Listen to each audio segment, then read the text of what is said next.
Yes, it's Mm. lovely. You like it? It's really, really yummy. Thank you. I put so much dry ginger in it. I was like loading that shit up. The little white flakes, that's the dry ginger that I did. I woke up very like, oh. Um, okay, I am almost ready. Let me just be quiet for a second.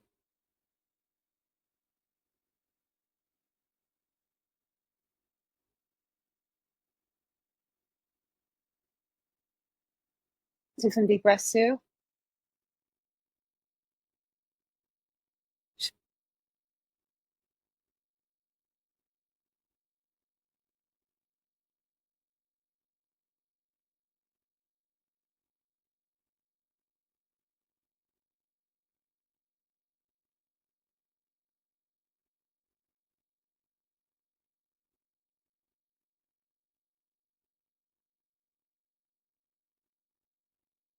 And let's also honor ourselves and honor our needs, So any moment, you ever feel like you need to take a breath, we can do that. So I'm so excited to be sitting across from you. It's been a while and it has, but I love that how we sort of pop in each other's lives and then the backstory to that and like how we met. That's it's just I feel like everyone is so special and how we met, and I love our story just because we really started like I want to say at the bottom, but like we started school. And I don't know, it's at the bottom, but like we had to rise, and here we are just in a totally different capacities. And it's just amazing. Like I could say like, Steven, you're Steven Canals now. And not like you weren't always Steven Canals, but you really, I think, have stepped forward, at least for me, as I've seen you, um, in this really beautiful way of affirming yourself and not just as a creative, but just as a whole person. So it's not like not only are you a writer and a producer, and the co-creator of Pose, but like you're so much more. And I think it's really beautiful to watch you become Steven, So I just wanted to say that because it's been a beautiful few years of watching you. I appreciate that. Thank you. That's so lovely. You're welcome. I received that because it's been the past 4 years in particular have been very tricky and complicated. Mhm. We survived a global pandemic, and the industry then sort of fell apart because of the strikes, and for a Mhm. while things were really Yeah. tenuous. So it, it's interesting when I think about specifically my childhood, growing up in the Bronx, growing up, not having a lot of money or resources, Mhm. and knowing that I grew up in a family that taught me how to be resilient, and we survived. And in spite of all of that, found a way to thrive. And so it's really Yeah. fascinating to be in a position now where once again it feels like for a lot of folks the modus operandi has been survival. While I wouldn't wish it upon anyone, the one thing throughout the last couple of years that I've been hyper aware of is, oh, prep to handle this. Yeah. Like I know how to handle and how to move through these spaces. Um, Yeah. my upbringing, my childhood, the environment I grew up in prepared me for this moment. So it hasn't made it fun or easy, Mhm. but I felt like I'm equipped for it. Um, The way trauma just prepares you for traumatic experiences, even openly with me now being in a transition and another layoff. And I'm just like, this is real. And I think it's one of those things too where you could be in a situation. And I talked to my dad and a few people, and I'm like, it's not just me, it's so many people right now that, I said to one of my friends too, it was like, it's not about skill set. I was like, I have friends who are VPs, I have friends who are directors, I have friends who are incredibly skilled, incredibly talented, right? I was like, this is just a lack of opportunity right now. the lack of jobs. Like, this is an economic issue. And it also speaks to a specific mindset, because it's really interesting. I hear a lot of scarcity and I hear a lot of lack, which it's really challenging to do a lot of work. I had to do a lot of work because I really struggle with scarcity. But like you, because I, went out on my own, like I had to start working at 16. I was out by like 18 and a half, I moved out, and just all of these other challenges within my life also have oddly prepared me for this, where I was like, I think I'm doing pretty well. Did I need a lot of support last week and other ways of coping? Yes. Like, it was a lot of like choosing the right thing and choosing maybe not the best. And that's okay. There's room for that. There's grace for that. That's for me where spirituality comes in. And that's where like faith comes in, because I have to have undying faith and unwavering faith, because I've also seen how my life has transformed in very positive ways. Like, I'm sitting across from you doing this podcast now. It's very different than what my life was even a year ago. And so, and I've grown. So yes, there are tough challenges right now that a lot of us are facing. But I also believe that it's for the betterment of you. Can I say one of the things that came to me or came through in what you were just saying is that you can never go wrong if you are investing or pouring into yourself. Yes. And so regardless of what it is that's happening external to you or your environment, um, if you're always willing to prioritize you, and to think about Mm-hmm. what your needs are, it's like not everything is going to be perfect, right? Life really is, Yeah. as a really dear friend of mine told me early on in my journey here in LA, if life is like a roller coaster and there's going to be those highs Mm-hmm. and lows, you're constantly kind of up and then you're down, and that is the Yeah. truth. But as long as you know that you have goals and you have desires and you have ambitions and you never Mm-hmm. lose sight of any of those things, the road may twist and turn, but you're always going to be basically heading in the right direction Yeah. because, as you said, you've allowed yourself the grace to figure it out, and the thing is, the Yeah. spoiler is like, even in your 40s, like I'll be nearing my mid 40s at the end of this Don't year. we don't look at it. Don't look at it at all. You look at a baby. Newborn baby. Look at Skincare. that skin. Um, Look at that skin. it the reality is like it's that's always going to be life. And I think Yeah. I'm in a place now in my 40s that I wasn't at when I was in my 20s, where I think being a Virgo, being a perfectionist, like I always want things in a particular way. And Mm-hmm. the reality is like now I realize it's okay for things to be a little messy. Like that's Yeah. and it's in those difficulties, it's when there are complications that we get to learn, Mm-hmm. that we get to grow, that we get to evolve. Yeah. And so I'm in a place now where I really value those moments in a way that I don't think I had Mm-hmm. before. No, I agree. Like, right now, I'm learning how to flow.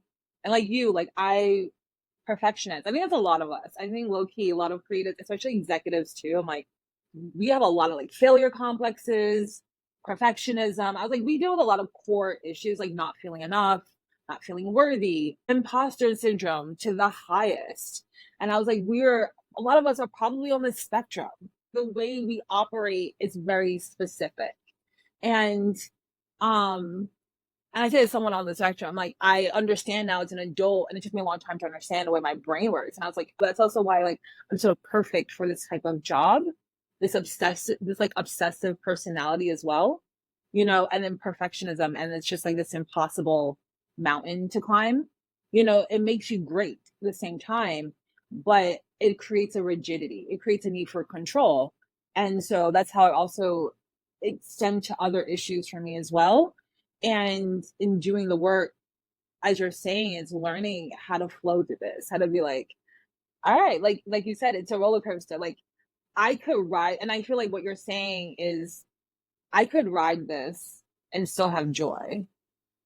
and I Yeah. can still create. And like, I feel like that. I'm like, if I didn't have certain things that I'm creating right now, and I'm able to see even how that's growing, like my business outside of this, I'm like, I would probably be in a ditch. Like I would probably be very low. It's transmuting the energy. Like you said, there's certain things that are just going to be outside of you. And when you've been through this a couple of times, you're like, well, shit, here we are.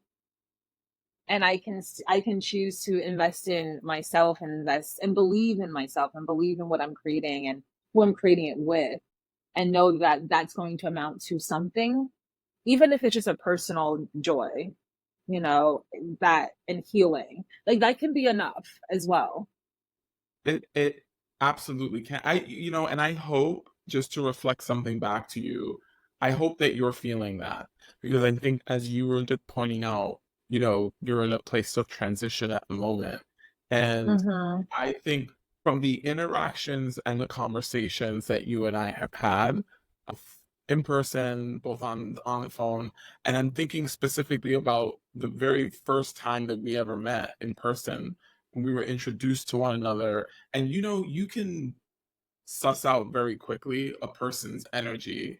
And I think the Mm-hmm. reason that we were able to have the kind of conversation that we had so quickly, right, I think has to do with how open a person is. But I think I say all Mm-hmm. that to say that my sense of you is that you are uniquely suited to be in the position that you are in right now, right? I think that many people aren't looking to grow and evolve in that way, or don't necessarily know how to take all of the Mm-hmm. unique skills that they have and then apply it. And so I think what you're doing here, like, I'm so proud of you, and I love the work that you're doing through Oh, your work. I think it's thank just so you. beautiful, and it's lovely, and it's open, and it is going to not just be selfishly healing for you, but selflessly will be life changing and healing for your audience. And so I think that that's really lovely. You, that's so sweet. I really received that. I love it. It's the collective, right? And like Mm, this show, it came about on its own, but I was like, we're all rooted in becoming. That's what we all share. And every person I'm just deeply inspired by. That's how I just choose. It's like, who am I personally inspired by? And you definitely are one of those top people that I'm constantly inspired by. But like it goes back to, you said this, like also this authenticity and who we are. And I think walking through life bravely, which I understand take, like courage is not a quality that's easy to master, to ascertain, even sometimes. Um I don't know, this world would make you, also being like New Yorkers, I was like, we built for a certain kind of chaos. Like they shoot us up with adrenaline or some shit when we're born. I don't know what it is, but you're the Bronx, I'm Queens. We gully as hell at the end of the day.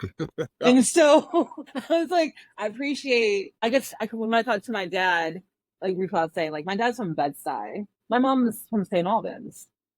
okay. So I had to get a little gully on the phone with him just to like hype myself up one day because I was like kind of low, and I went from like crying to, I was like, I ain't no punk. Like I'm a thug. I was like, I was like, that's some Bed-Stuy. Like, remember where you came from. Remember your bloodline. You ain't no bitch. You better Okay. just like wake Period. up. Period. Like we got it. We got it. So it's just one of those like rocky moments where like, yes, Muhammad. We're like, yes, yes, yes.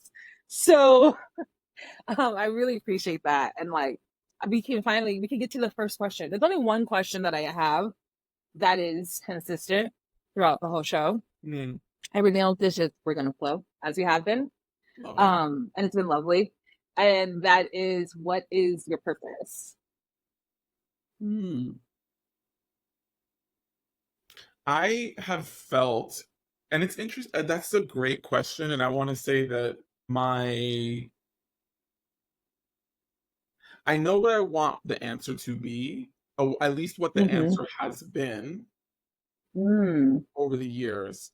Um, and I feel like when we're done here, I'm gonna spend the next couple of days really processing and thinking about that changed for me, and do I want it to change. But I my love that. what my purpose what I feel my purpose has been Mhm. particularly I would say in like the last 5 to 10 years, is that I am I am a mirror to reflect back the human experience. I love And I that. always use that as that's my guidepost. That's my North Star when I am deciding what projects to put energy into. Whenever I'm thinking about something new that I want to write, or if an opportunity presents itself for me to direct on a project, I'm hyper aware that there are communities that I have a commitment to, Mhm. personal. Well, the personal is political, but personal and political, right? So, uh, Yeah. for me, I'm always like, okay, how does this project of whatever my personal politics or agenda is, Hmm. how can I put, as we were talking about at the beginning of this conversation, how can I put more joy Yeah. out in the world, or how can I Hmm. rewrite the narrative? Hmm. Sometimes, or not even rewriting, but sometimes writing for the first time because we've never Yeah. been authors of our own story, or haven't had Yeah. the ability to be the authors of our own story.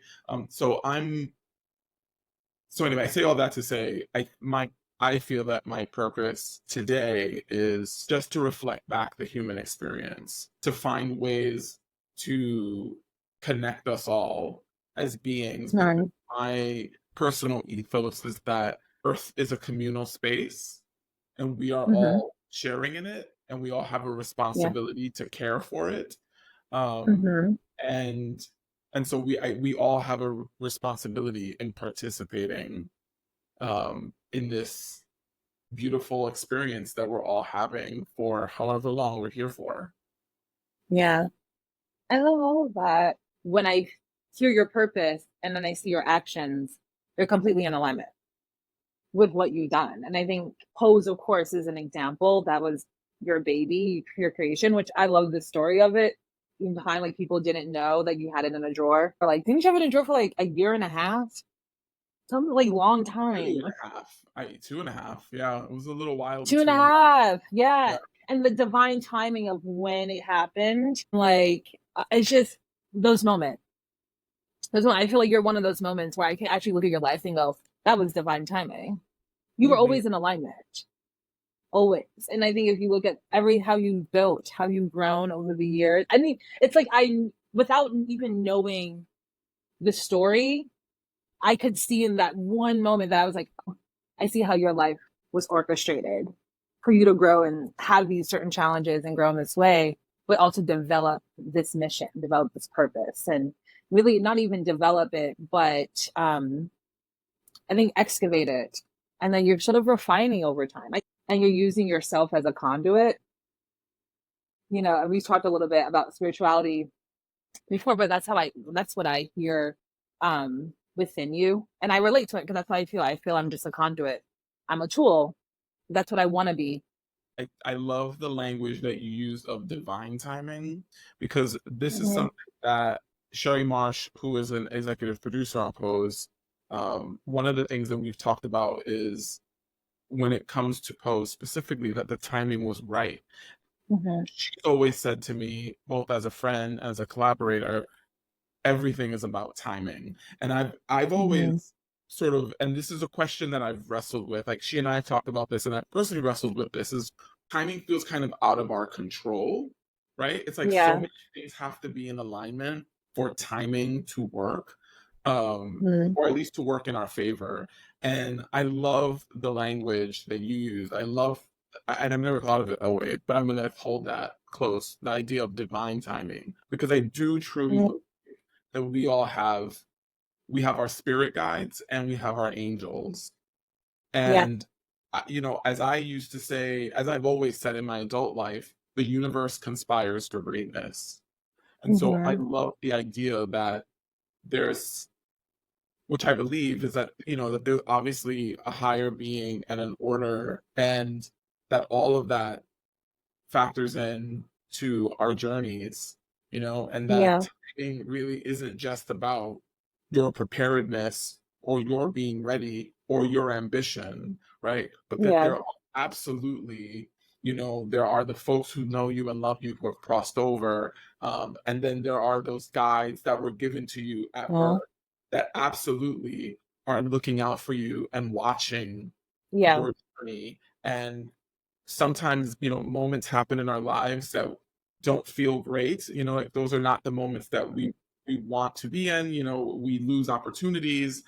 And I can say, at least in my to be 44 years of living, that I know that every time a door has closed, it's because another one is meant to open. And I Oh just my need to God. have patience, and have Yeah. gratitude for that moment. And so whenever moments pass me by, I don't allow myself to spend too long being upset with the moment happening, because I'm like, nope.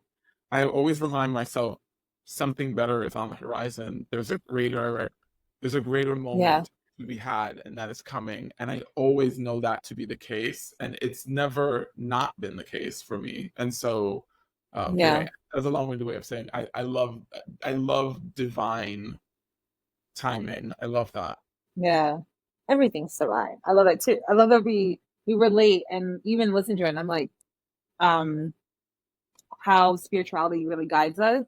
And you'll even hear how even the differences between even how we live and practice, and that is at the core. If you don't know, anyone listening or watching, like, what is root work? It is a term in voodoo, right? So part of root work is the ancestral work, knowing your guides. It's tapping in. It's learning how to tap in. Like, you're new to like spirituality and developing that. But this faith of I'm being divinely guided, right? And even when you, like, to go to what you're saying, these doors closing and another one opening, I love as just an exercise, and I encourage anyone to do this, just to, like, every couple of months take a look back, whether it's people that you liked and it didn't work out, or a job that didn't work out, or even wait a year. I like to do like every 3 to 6 months and come out, because it gives it some time. And I can tell you, there's so many times where I end up hearing something about someone, or I had like a friend that I met, for instance. It was a job I wanted really bad, like years ago when I was a CE level. Then I have a friend that came from another relationship, like in this industry, close friends, and we're literally at Thanksgiving, and I didn't even know where she was a CE at. She tells me the experience, and I was like, oh, okay.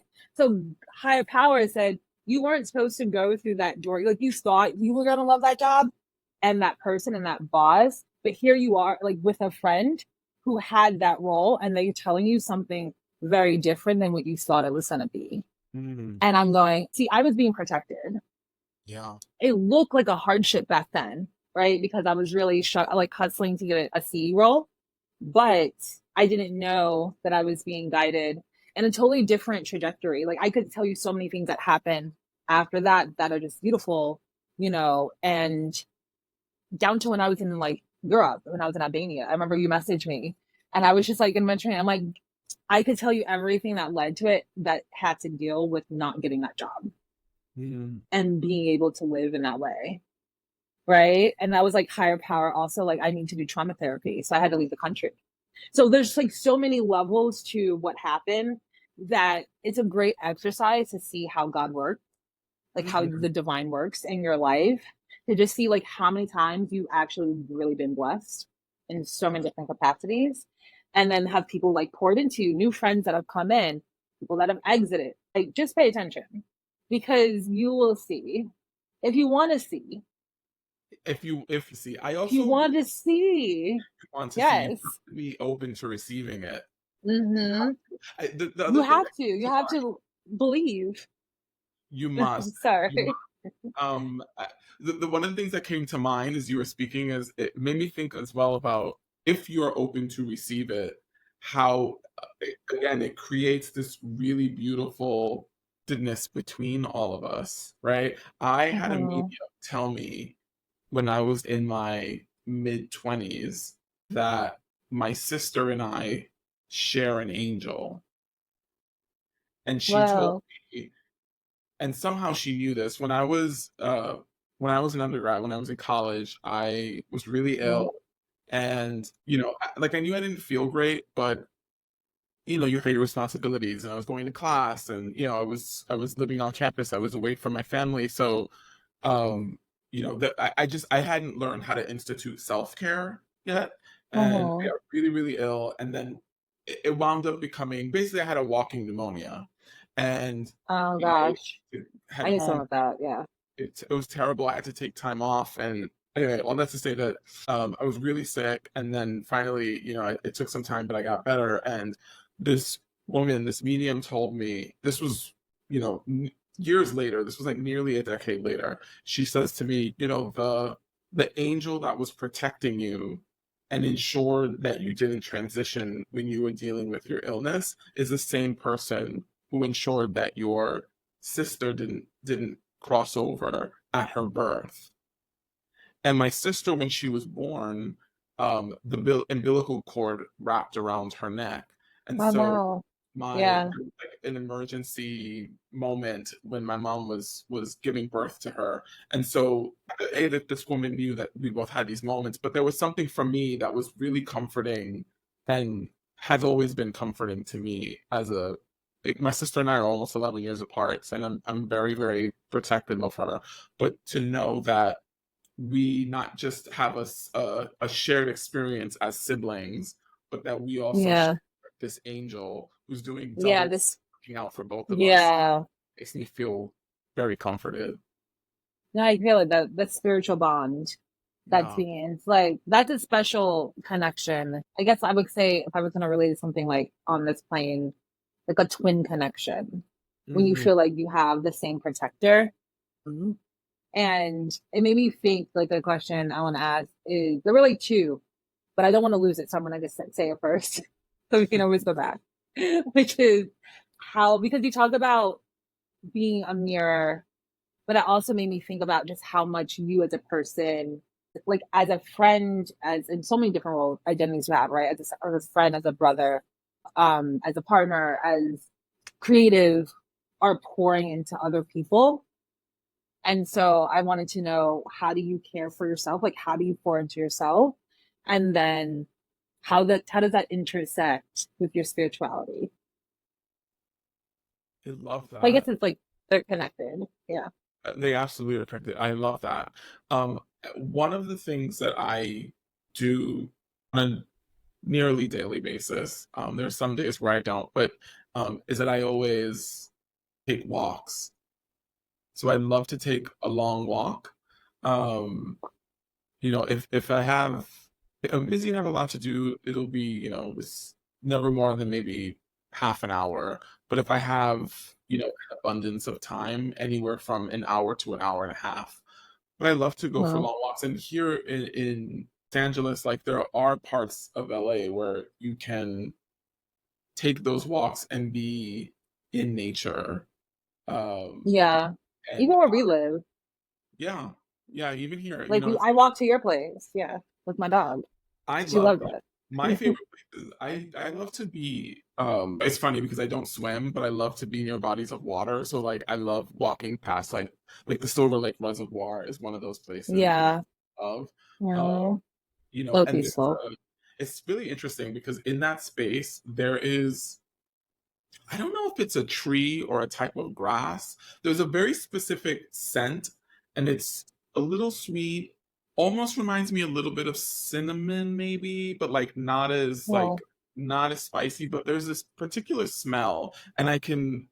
There have been moments throughout my life where like I'll smell it, and I'm like, I don't know where what tree or where it's coming from, but I love it. And like there are parts of that walk that I can smell it, so that's something that I always look forward to. But anyway, all that to say oh, that that's so special. walking is something that I love to do because it allows me to feel A, it allows me to feel connected and in my own body, Hmm. right? Because like my body has to be, you know, it's like these legs, these knees, those feet, you know, like this chest, these lungs that are like all being activated. Because I'm also like, I walk very quickly. So I make sure that I'm also doing it for health. And so it's activating every part of my body. So it's like I'm hyper aware of my body and how it's working.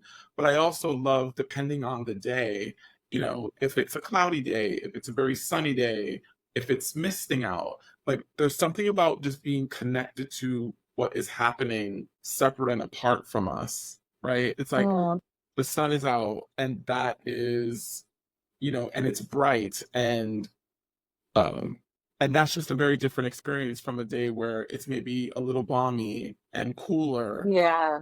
And I it's just always such a reminder for me of I'm just such a small of this much larger ecosystem. And in spite of the fact that I might be a small part of it, still very important. That we are all still such essential parts of what helps this world move forward.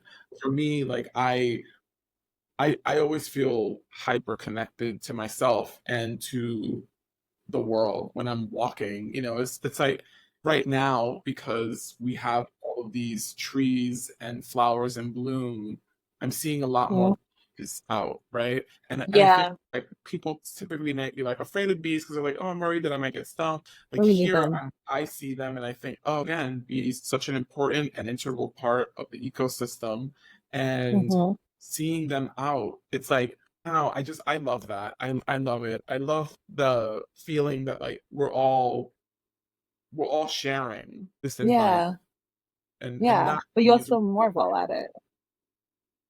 I love completely. it. And I think I love hearing that because I'm the same way. And it's like certain things I'm like, okay, that's your New Yorker, the walking path, like the movement. But I was like, that's one thing I love about, when you get to the core of even like things that we share because of where we grew up regionally or the culture there. I'm like, yes, but look how like deeply connected that is also to being people of color. The need to move, the need to transmute energy, like we're walkers. I was like, yes, I'm also a walker. That's why I was like, oh, my dog loves that walk. And I was like, yeah, I walk in, the neighborhood and it's Yeah. so beautiful. Like you, it's so green. Like I'm like the joy of, for me, and I think to other people, marveling at the nature that's coming about. It's just all the different hues, but it also makes you just marvel at what this world is and then how much of a gift this world is. Like I always had that when you talked about like the fog and the dampness, I think about Griffith Park because I live right next to it and I love hiking in that weather. Yeah. I'm like, you literally feel like you're in a cloud. And I think there's a magic to that. And I think it also feels like, I don't know, it can remind me of pulling back some kind of veil. So I was very like introspective when I'm up there, and the environment very much like influences that. And so it feels like a gift in a weird way, like these can, as you're speaking to different energies and how like it being bright affects you emotionally, it being grayer affects you, these also could be portals into different parts of yourself and anything you want to uncover, anything you want to amplify. Like you could work with the natural world in really beautiful ways that connect you also to spirit Hmm. by just, as just the act of like sort of moving and giving things at the same time that I'm in this environment, that I get to partake, that I get to be both as an important part and then as just a mere like part of like piece of a much bigger thing. And so I think And it's beautiful. as an observer, because you know, what Yeah. you were saying made me think. This weekend, I drove to Old Pasadena over the weekend, Okay. and It's cute. it's the drive there, and I don't make that drive often, but I always forget as I'm driving how beautiful it is. There's like Mm-hmm. these moments on the road where you can see all of the mountains and you know it just is really breathtaking. And I think, you know, Yeah. you're hiking in Griffith Park. It's like I'm sure, I mean correct me if I'm wrong, but I'm gonna make an assumption that for you, even if you're taking the same route every day, that it always feels brand new, right? That it never Yeah. feels rote, that it's just you Yeah. want to keep making the journey if it felt that way, right? And so every Yeah. something new to experience, there's something new to see, and it's never Yeah. not breathtaking. You know, that's the thing I Yeah. like so much about being out in the world. No, it's exactly that. And like I'm a creature of habit at the same time. So I'm like, but I love this route. Like you said, it's every time it's different. The terrain could feel different. It could have rained. Like something could have happened that changes element. When we get a lot of rain, it's greener. Sometimes this piece is dying. Like I was like the contrast you're seeing sometimes between death and life. It's like there's so much to take in because of that. And I kind of love the act of like it's the same place but different, as is life sometimes. We can go through moments where we feel like we're in the same place, where we're revisiting whether like this, like you're in a job situation, or here you are dating the same person that looks, when you get to the core of it, is like the last one and the one before that and the one before that. And you start to see the cycles, and you start to see, you start to see the cycles and you see the patterns, right? And I think when you think about healing and connection as a whole, that's such an important part of it, because you can see the patterns in your life and who you are that are really beautiful and divine, and then the patterns that speak to the pain that you've accumulated, the trauma that you've accumulated, what is yours, what is not yours, which is also sometimes really hard to unravel. I think that's a conundrum sometimes. And I think also sometimes it's not even important to know where it came from, because it could be so deep, it could be so ancestral that you're in a cycle that predated you.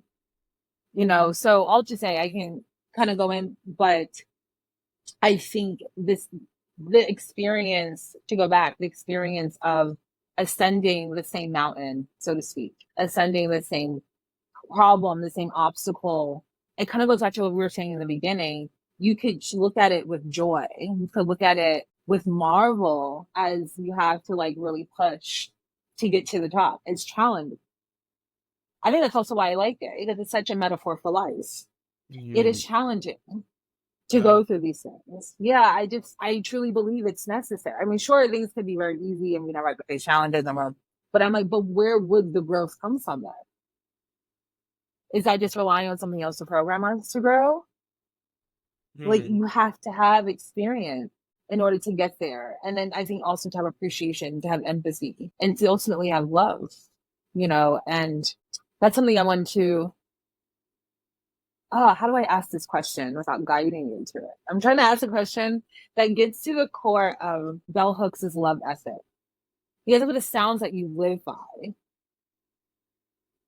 So maybe just like intro, that's where we're going.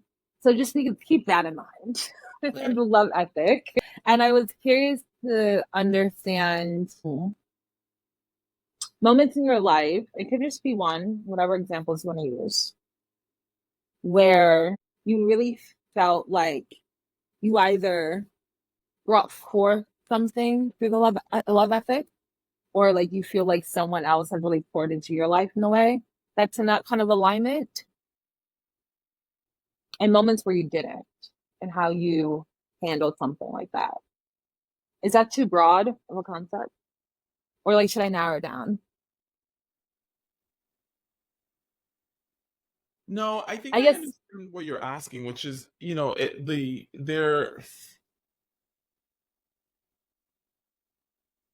there are moments in all of our lives where,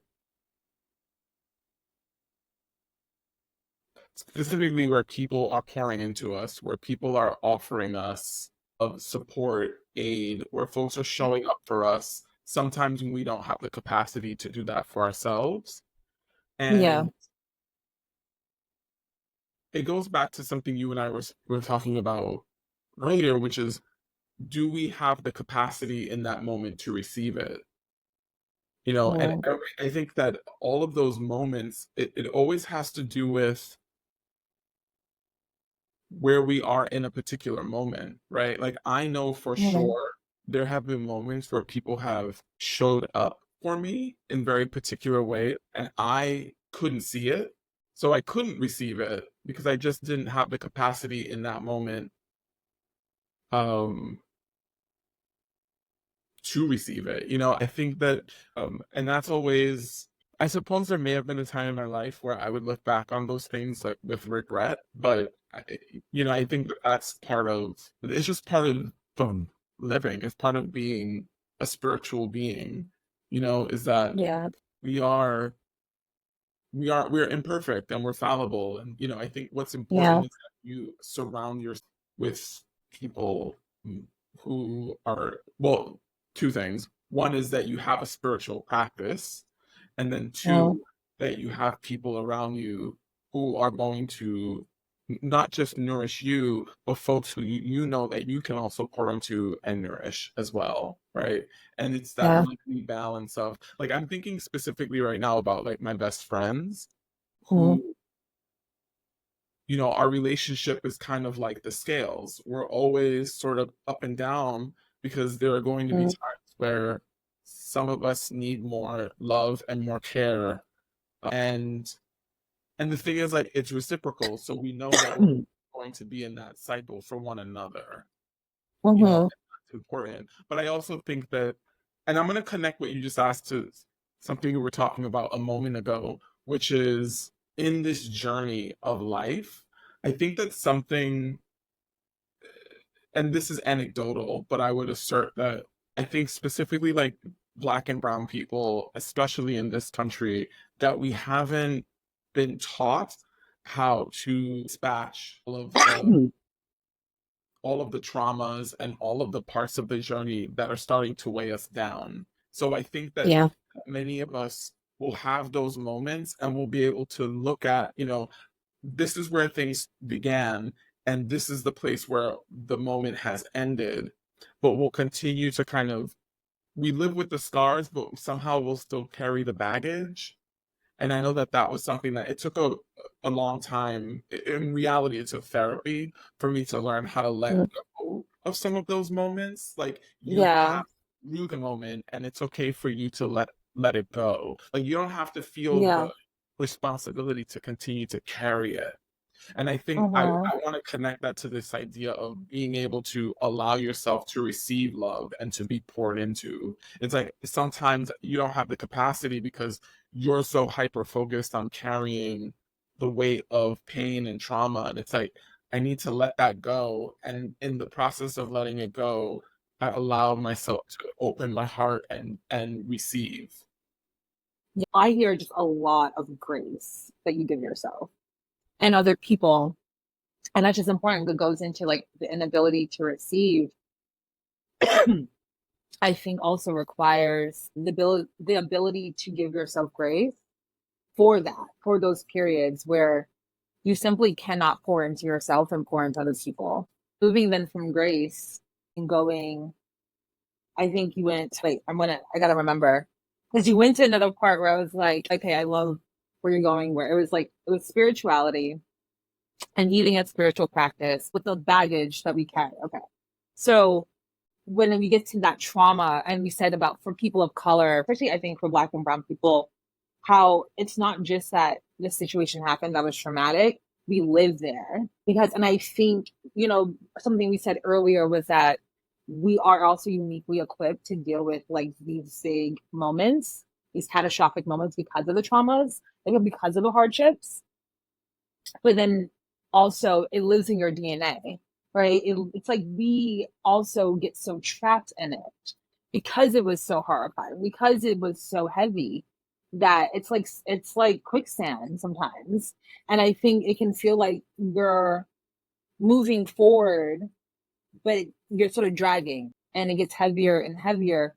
And you're so busy being stuck or being weighed down. And sometimes not even knowing. Sometimes you're so accustomed to it that you don't even see that you're dragging.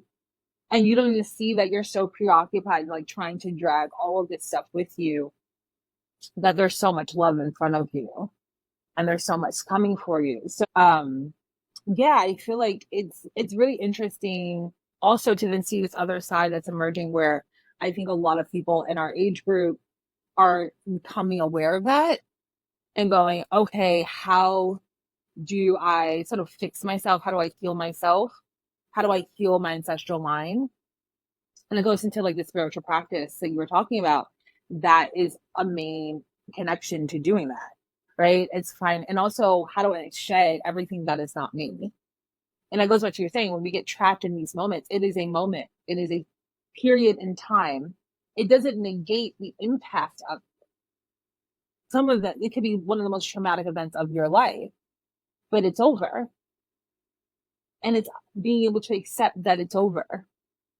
Yeah. And I think that is the hardest part, because I think it's not the act in itself that gets us trapped. I think we get trapped in the idea of a former self. I think we get trapped in the grief of losing who we were, because you do have moments like you could go through an assault, which I know firsthand. I will never be the person I was before that moment.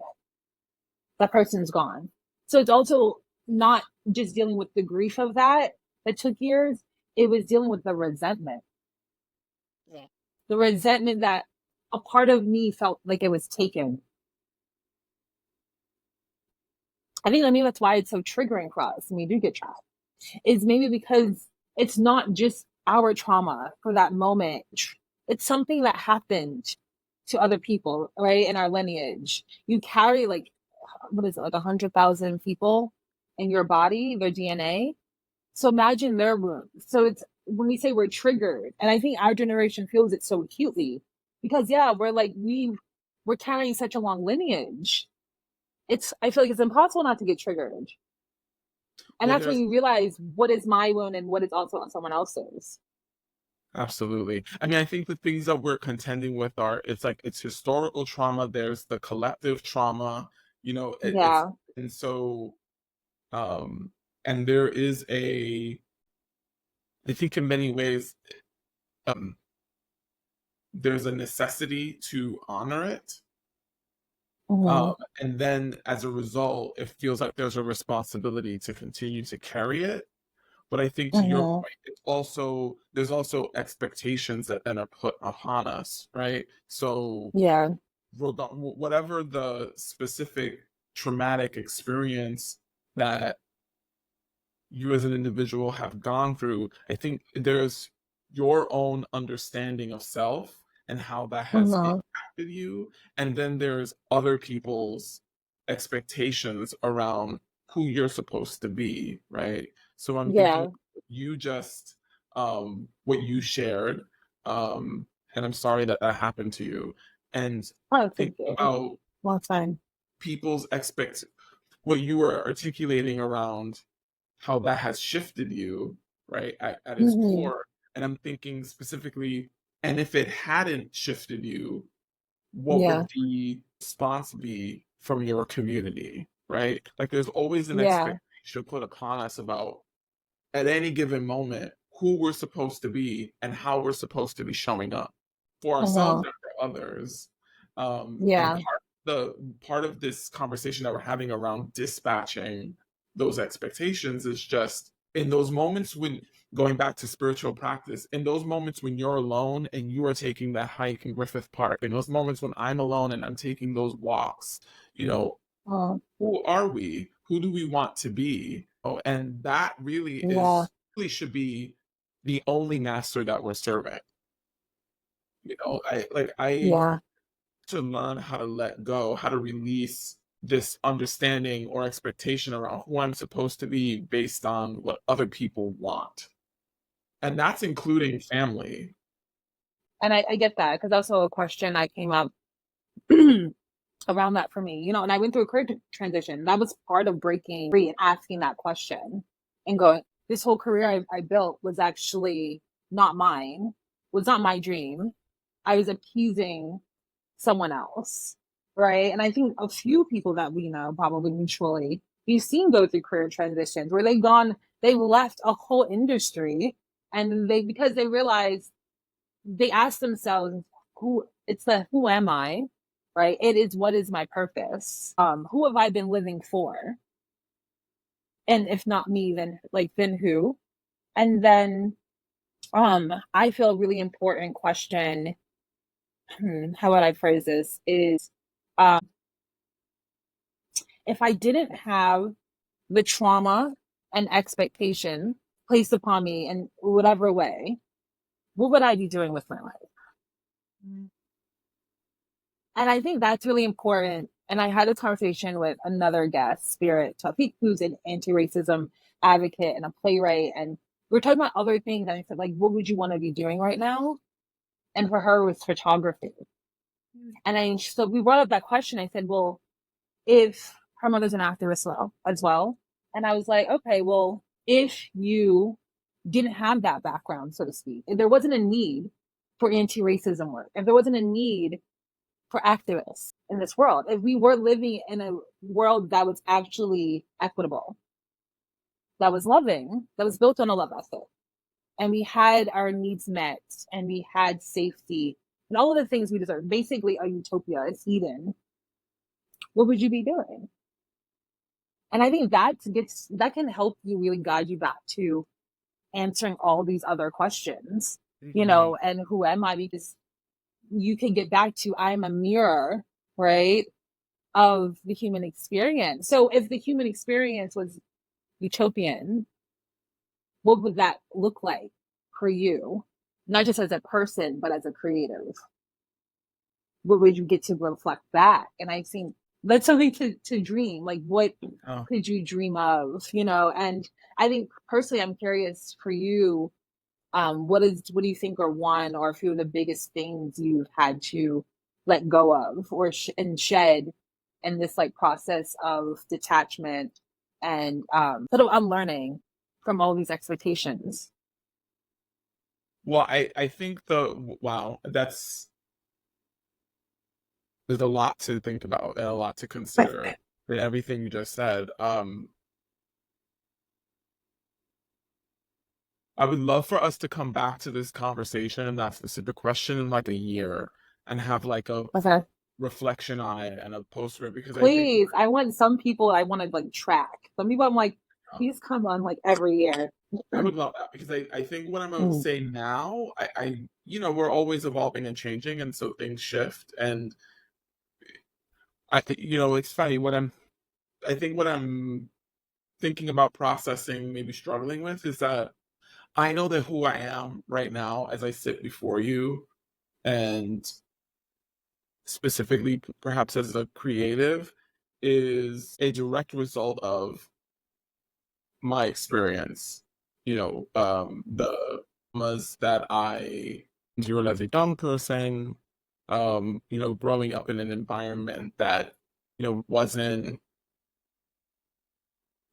built to support folks like us. Like, we're the outliers. We're not supposed to be are doing the work that we're doing, and yet somehow here we are, right? And I'm a hyper aware of that. And so I say all that to say that I think if you stripped away that experience, right? If I grew up in suburbia, if I grew up with an unlimited amount of monetary resources, it's hard for me to say that I would be doing anything else because I know how much I've always just loved story, right? Yeah. I think that where my axis has shifted is that the type of stories that I tell are a result of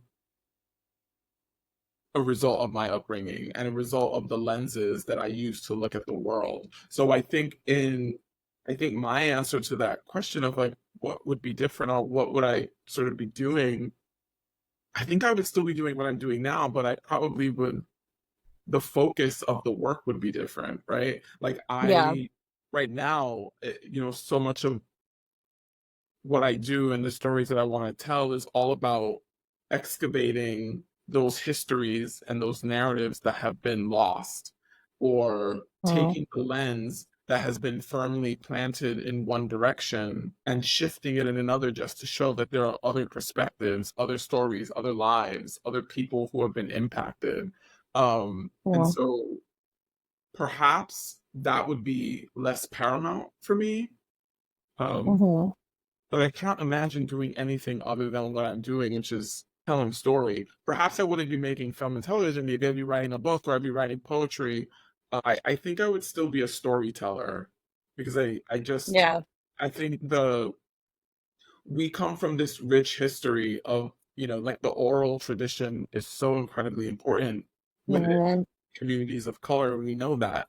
And I think that that's just always going to be really, really, really important to me. And in another life, I know in another life, I was either a historian or that I was always connected to story and histories in some way. Yeah.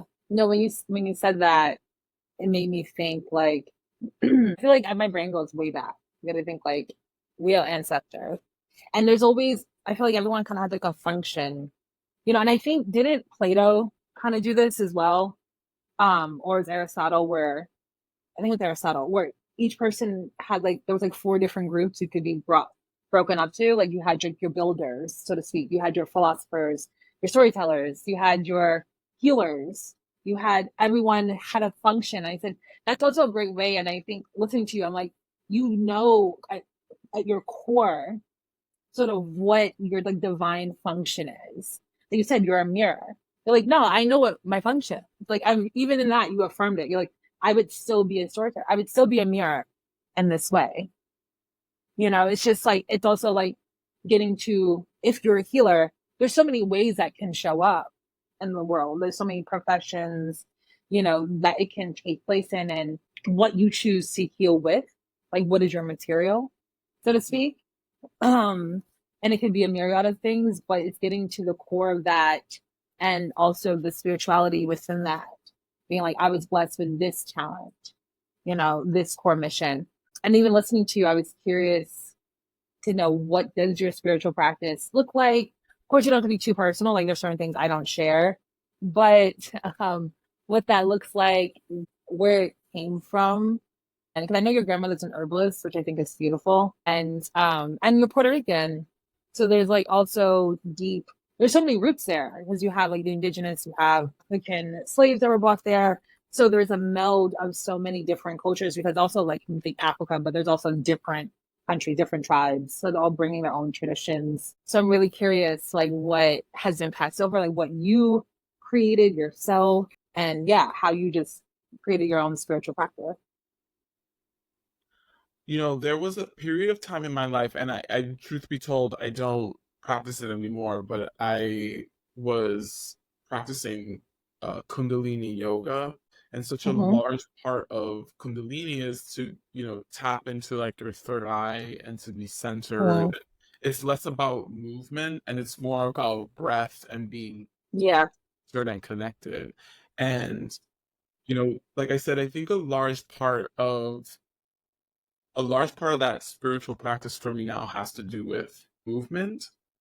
I'm someone, and, like, this is gonna sound really odd, maybe to some people, but when I'm in the car, for example, like when I'm driving, I often tend to drive in silence.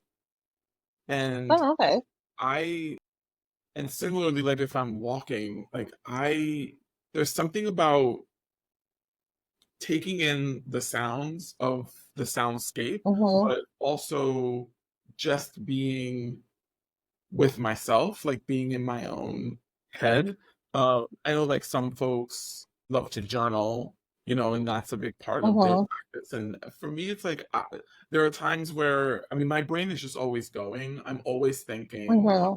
in conversation with myself. And so for me, I'm always looking for the moments where I can just turn that off and then be Yeah. hyper aware of every other part of my being, right? I feel like neck up is always activated, right? And as a result, Yeah. I'm just hyper aware of like my eyes, my ears, my nose, my head, my brain working. And so I often tend to forget about what's happening neck down, right? Unless there's a reminder. Mm-hmm. So I'm thirsty, I'm hungry, I need to use the Gotcha. restroom. And then suddenly you're like reminded of, oh right, there's all these things happening below the neck. And Mm-hmm. so for me, my such a big part of my spiritual practice has to do with moving and breathing because it's just a Mm-hmm. reminder that like I am a fully functioning human and that there's other Yeah. parts to me outside of just my head, right? And Yeah.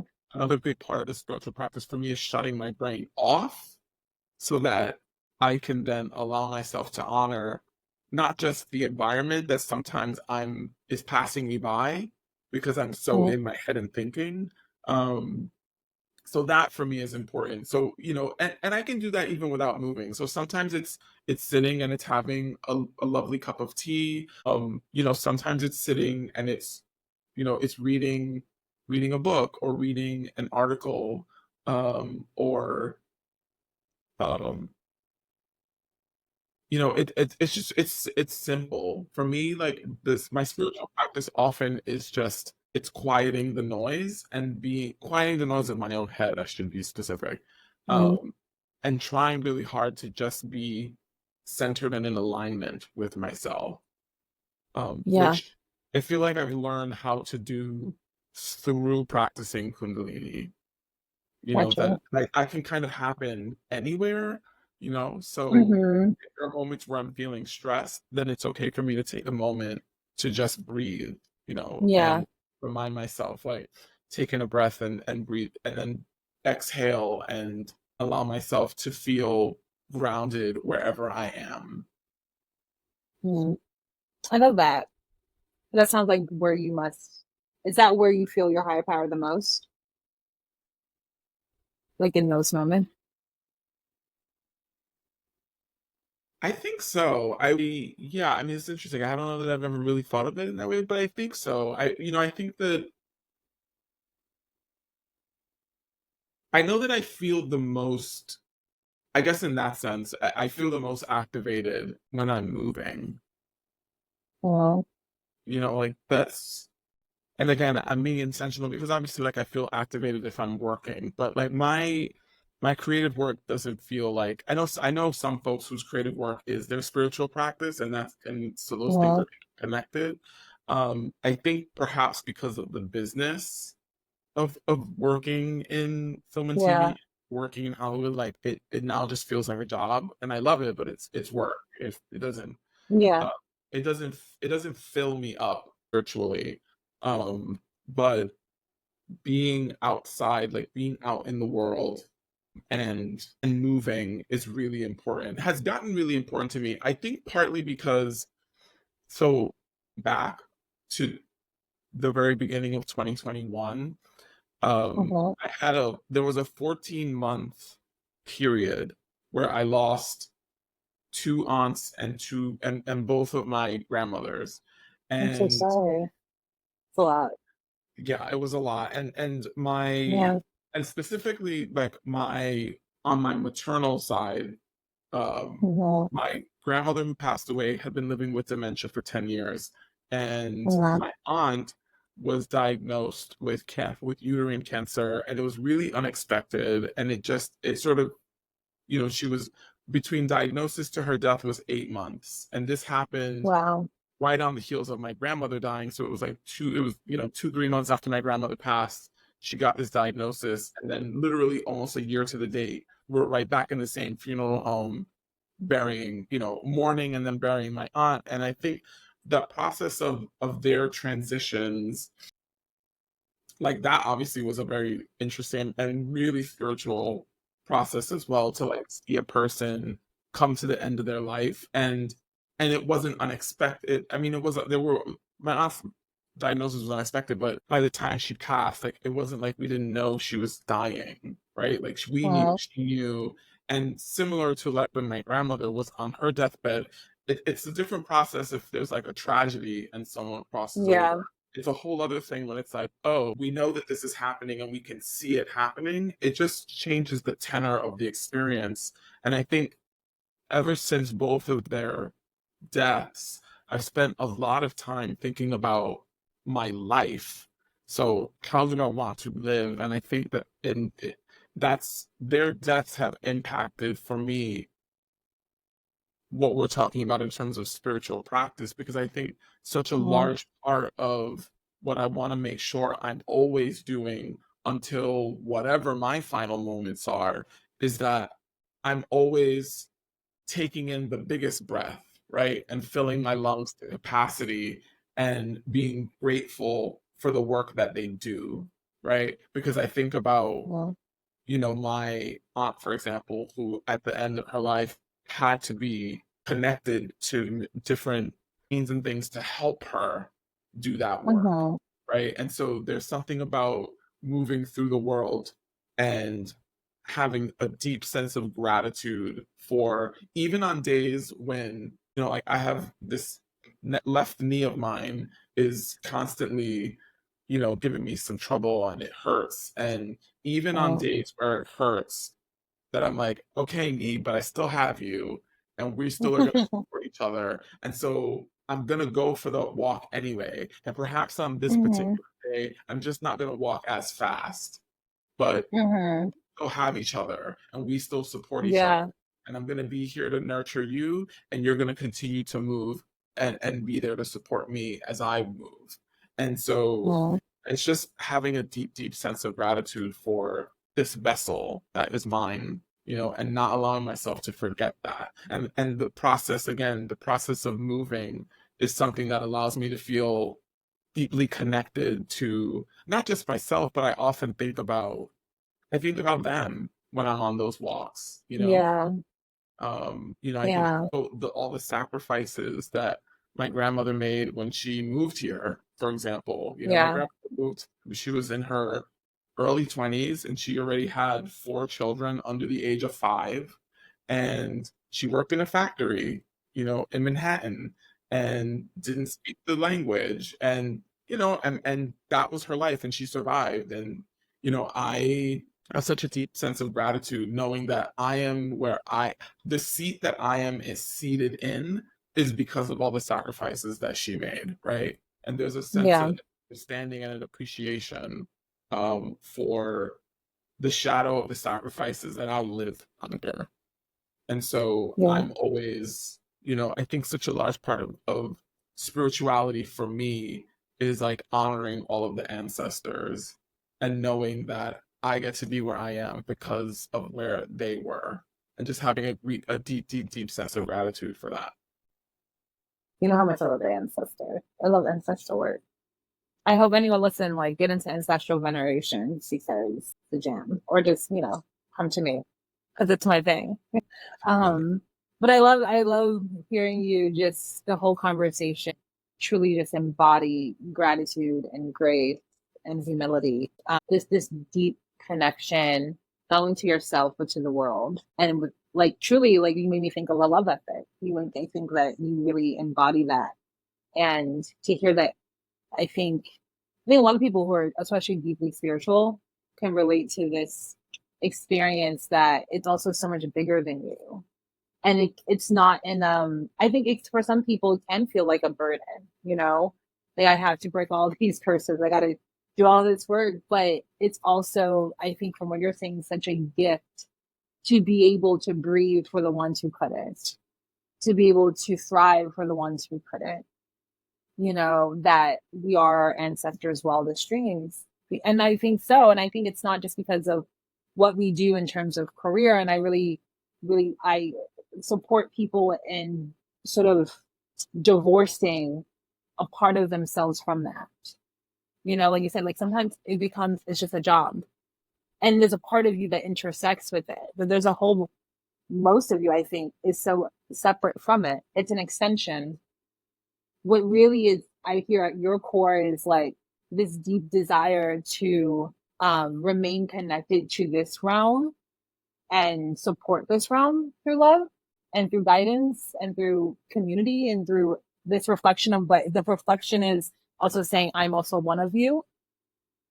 And then this deep connection to the ancestors and to your community, your people, and your bloodline as well. And it's really beautiful. Really, the last question that's coming is, what do you think your ancestors or your guides would say to you right now in terms of just their feelings about how you're living and how you're being?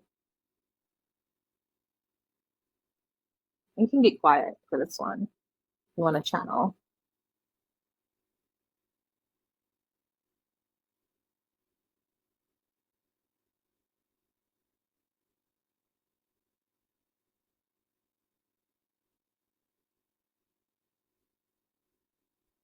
I think that they would say to me that the great work is just beginning.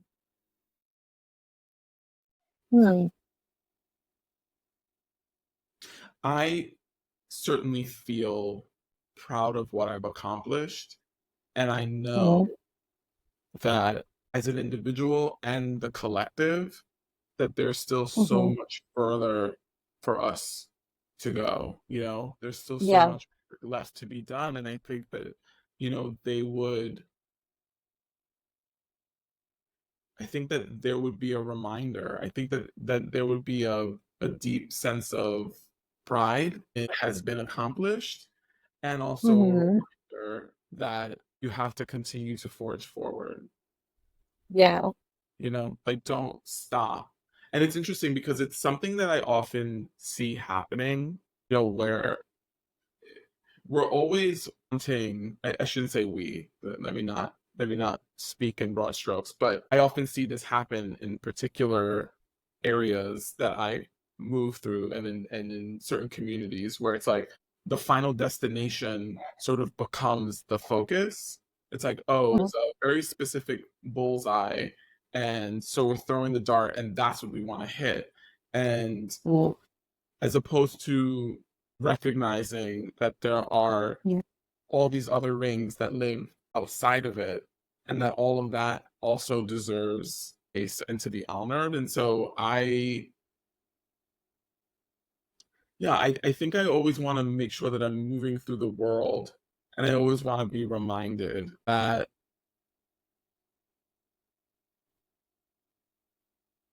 there are always going to be goals. I don't know. I think perhaps this is just my own personal ethos, which is that our life is like a never ending to-do list.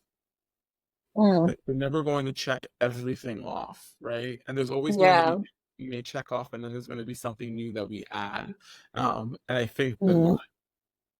so anyway, I say all that to say, maybe I'm projecting, but I feel like ancestors would just remind me of that, because I think I sometimes have that.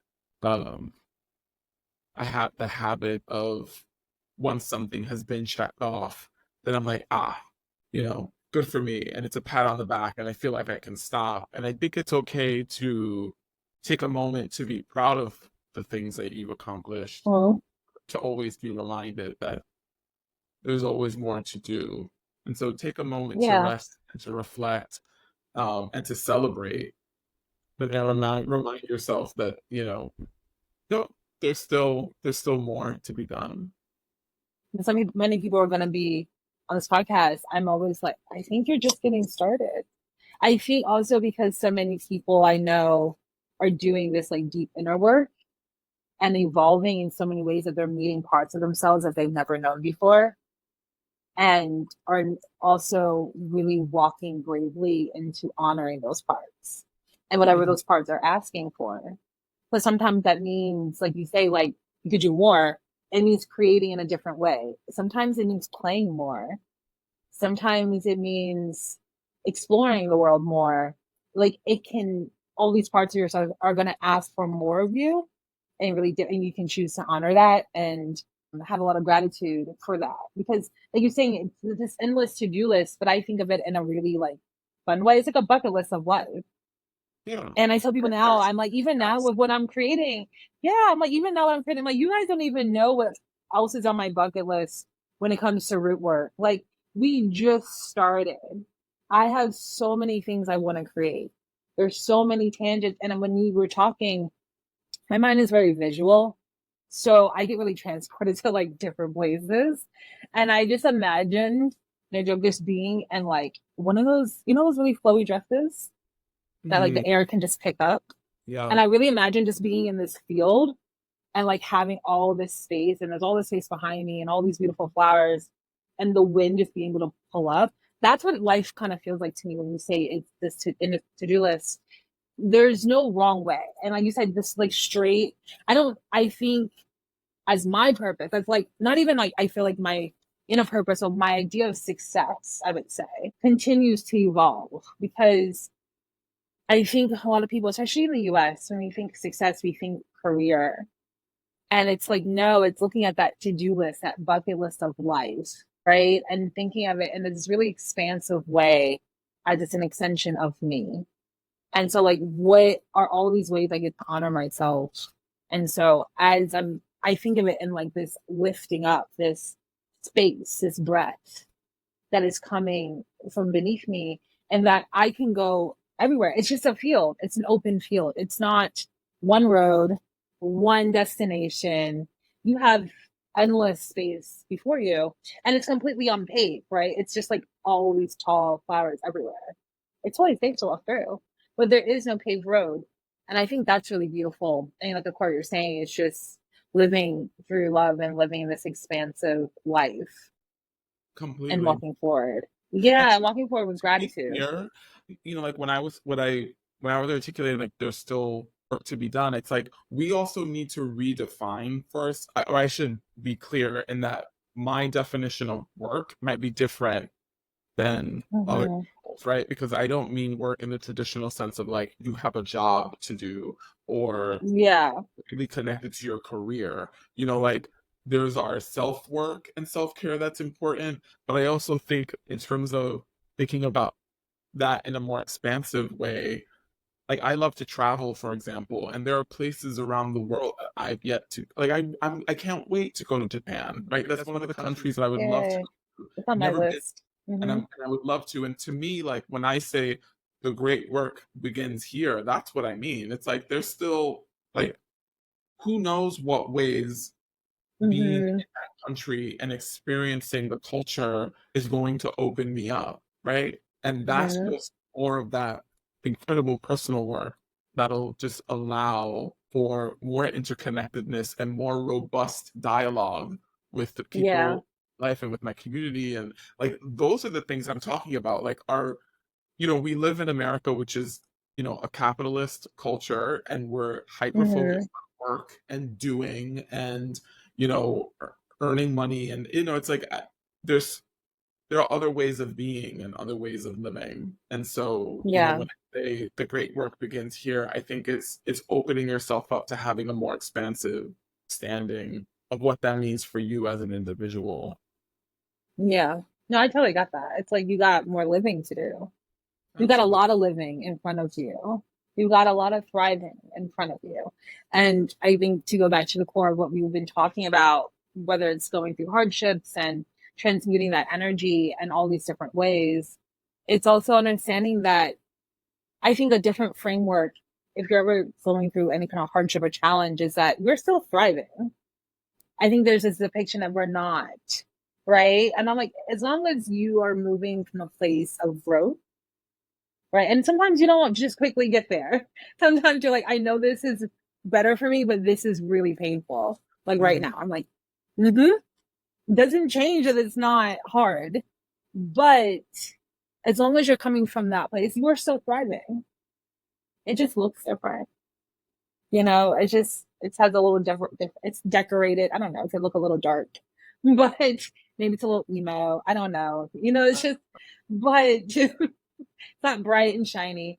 But if you're still thriving, right now, I feel like I want to thank you because I feel like you, as an artist, as a person, really bring that forth and have shown us and have shared that with us of seeing people, just real people who have thrived, who have grown, who have become and are continuing to become. And like you said, a mirror, just reflecting back the human experience, but with so much care and so much love and so much honesty and grace. And so even in this conversation, it's been a real joy to get to know you on a deeper level and hear how much of that is just so intrinsic to who you are. Um, and then how much you pull from and honor your ancestors in the process. So it's just been a joy. Thank you. Thank you for creating this space for us to engage one another in this really beautiful way. And I'm so excited to Of see course. all the beautiful things that emerge for you and for us out of Root work. So thank you. Well, thank you.